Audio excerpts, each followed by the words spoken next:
Well, hello and welcome. My name is Miss Heard with Miss Heard Song Lyrics Podcast. We're in Season 5, Episode 235, and the Miss Heard Song lyric is, "The cloud is moving near us now."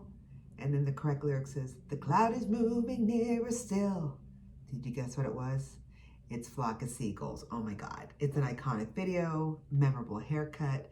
Finally get to do a Miss Heard Song lyric episode on Flock of Seagulls called Iran, and then in parentheses, So Far Away. So let's begin. It is one that I remember in my youth. It was a big MTV video that they played a lot. Go into the video in a second, but let's talk about the song. So I Ran, So Far Away, also released as Iran, is a song by English new wave band A Flock of Seagulls, and was released back in 1982 as their third single, and it was the second single from their self-titled debut album, and I was a mere 10, so I was fifth grade, I think. It reached number 1 in the US. It reached number 9 in the US, excuse me. It was not successful in Europe and only reached number 31 in Germany. And in the band's own country of the United Kingdom, it reached number 43. But the song was certified silver by their BPI. In an article with Rolling Stones titled Anglomania, the Second British Invasion, a Part Puderbaugh wrote of the impact of the song's music video on the US chart success, quote unquote, "Fronted by a singer synth player with a haircut stranger than anything you'd be likely to encounter in a month of poodle shows, A Flock of Seagulls struck gold on its first try." So let's talk about who are the Flock of Seagulls, because I really don't know who they are other than this song. And I know they do other songs, but this is definitely one of the biggest hits with Iran. So no surprise, English band, and they are what they consider a new wave band, formed in Liverpool back in 1979. Also best known lineup comprised of the lead singer and keyboardist Mike Score, Ali Score, Frank Maudsley, and Paul Reynolds, and they hit the peak of their chart success in the early 1980s. The group also had other international hit singles, including, of course, what we're talking about today, Iran, parentheses, So Far Away in 1982, Space Age Love Song, also in 1982, Wishing I Had a Photograph of You. They must like parentheses because it's called Wishing, and then in parentheses, If I Had a Photograph of You, also 1982, and The More You Live, The More You Love, 1984. And of course, their video, Iran, So Far Away, received a lot of play on MTV during the second British invasion, because the first, of course, was in the 50s with the Beatles, Rolling Stones, and all. And because of it, they won a Grammy Award in 1983 for the instrumental DNA. So like I said earlier, they were formed in Liverpool, England, 1979 by Mike Score, Frank Maudsley, and Ali Score. I think Ali is related to Mike Score. He was a hairdresser. There you go. There's a reason for the hair. When he bought a second-hand Korg MS-10 synthesizer for you keyboardist nerds out there, and invited his friends to form a band. Come on, let's jam, right? Frank played bass and Ali drums, even without prior experience. And then after testing 6 guitarists, Willie Woo joined the band and brought in a Mark Edmondson to replace Ali on drums. Later, the Score brothers, their brothers, had a falling out, and that's why Mark Edmondson left. There you go. And then Ali returned to the band, and shortly afterwards, Woo left, being replaced by Paul Reynolds, a 17-year-old friend of Mark Edmondson's youngins. And then initially the band did not have a vocalist, so Mike, who was the composer of the songs, sang how the songs would be depending on who the singer was going to be. And Frank suggested that he be the band's official lead singer. I love that. It's almost like the Carpenter story with Karen being a really good drummer, and then her brother's like, you need to sing. And glad he did that. I digress. So Mike was, of course, reluctant at first, but ended up accepting the suggestion. And then the band started to play at local clubs and eventually got a record deal. That's how it goes. Just form a band, play at some clubs, and then get a record deal with Jive Records. And in 1981, they released their first single, Talking, which was produced by Bill Nelson. And the single was a moderate success in the United Kingdom. Then here comes 1982. The band released their second single called Telecommunication, which was also produced by Bill Nelson. And the single was even a bigger success than the first and became a club hit. So it's starting to get some momentum. The band's third release was the EP Modern Love is Automatic.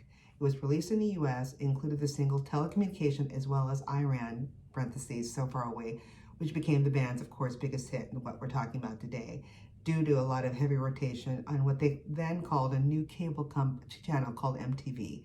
The band's debut album, A Flock of Seagulls, was released in 1982. The album was a commercial and critical success, reaching #1 in Australia and the top 10 in the US and New Zealand. The Kiwis loved them too. The album was praised for its new wave songs, which was influenced by styles such as synth pop, post-punk, and new romantic. The band was also praised for their image, which was characterized by the slicked back hair and colorful clothing. I love it. So 80s. And then the album was influenced in pop music in the 1980s, and the band was one of the pioneers of synth pop and helped popularize that style. And according to songfacts.com, and I did some checking around, the band was not named after their hairstyles, but after a combination of a book title and lyric. Here it comes.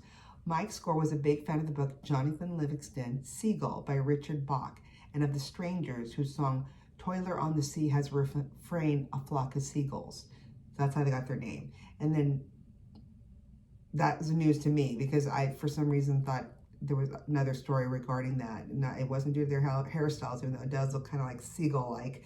It is due to the Richard Bach book. So back to the song. Lead vocalist Mike Score then says, how did we get, the song I Ran? Apparently there were two main sources of inspiration for the song. One was majority of the members of Flock of Seagulls would regularly visit a place called Eric's Club in Liverpool, where one of the bands had a song called I Ran. Per songfacts.com, lead singer Mike Score recalled the day when he wrote the song to Billboard. This is what he said. We'd just been to the Cavern in Liverpool and saw a band play a song called I Ran and thought, what a great name, although we didn't particularly like the song. And then the next day saw a picture from the 1950s of a flying saucer and two people running away from it. And because we had this sci-fi thing going on, it was like, look at that. First I ran and now that. See, this is the universe talking to them. So even though we had the basics of the music already, we went to rehearsal that night and the picture was in my head and we started to try to formulate words about that.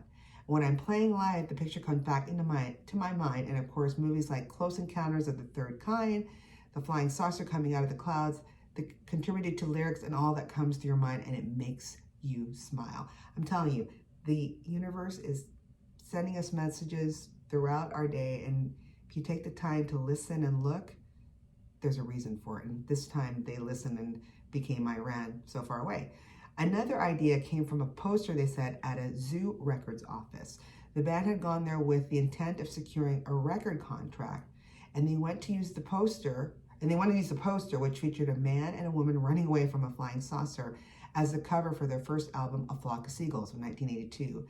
And that depiction supposedly also helped spark the song's unusual space-like lyrics. And if you look at the video, which we're going to be talking about in a bit, there's a lot of space themes there. I Ran so far was recorded at Battery Studios in London with producer Mike Houtlett, and of course it's considered a new wave synth pop song, and it's a runtime of 5 minutes and 7 seconds. Pretty good amount of time. It also shows what it's about, because I know there's space themes, but it's about a man who sees an attractive woman and attempts to run away from his feelings. Before this happens, the man sees an aurora in the sky, and that's why they sing Aurora Borealis, and he and the woman are abducted by aliens. There you go.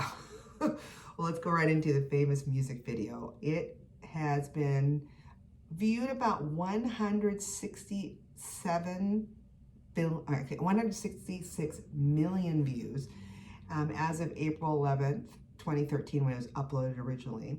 It was made with a very low budget, but of course, like I said, the heavy rotation on a new cable channel called MTV in '82 that summer helped it become a hit. And an interview for Greg Prado's 2011 book, MTV Ruled the World, the Early Years of Music Video, Mike Score had recalled his memories filming the I Ran music video. That's what Mike Score said. The I Ran video is just basically being stupid. Then he laughs. Stand here, the camera's going to be in the middle, you're going to try and do something. And of course, we had no idea what to do in the video. Videos are not the mini movies yet. It was up to the band. We probably would have just stood there in our wild gear and gone, okay, we'll just pretend to play. But they wanted a little bit more angular and quirky. It seemed to me that the early videos had to be quirky, I guess nobody was taking them seriously until somebody dropped $1 million on one. Now, you need to watch it, add to the 160 some million views. What I love about Mike's score is how he plays his keyboard. He just does the one hand finger on there, and he just does that. I just love it, and he looks like he's like with his one finger. So check it out. It was directed by Tony Van Den End, I hope I said it right, in which the band members perform in a room covered in aluminum foil and mirrors. And the cameras used to film the videos are clearly visible. You can see it when it's going around in many of the background reflections. Their stands are also covered in foil. And did you know that the video is homage to Brian Eno and Robert Fripp's No Pussyfooting album cover, which was also portrayed by the Strokes in the video for their single, The End Has No End, 2 decades later. So 2 decades later. So this video is definitely iconic as we now know it. It's been viewed many times, and I'm surprised I haven't done any Halloween costume on it because it's great. If you have great suggestions like this misheard song lyric with Flock of Seagulls, and it wasn't the clown is moving near us now, it's the cloud is moving near us still, send it to any of our Instagram, Facebook, X, formerly Twitter, or just send me an email at misheard, that's MISSHEARD songs @gmail.com. Till then, keep singing those songs wrong. Bye.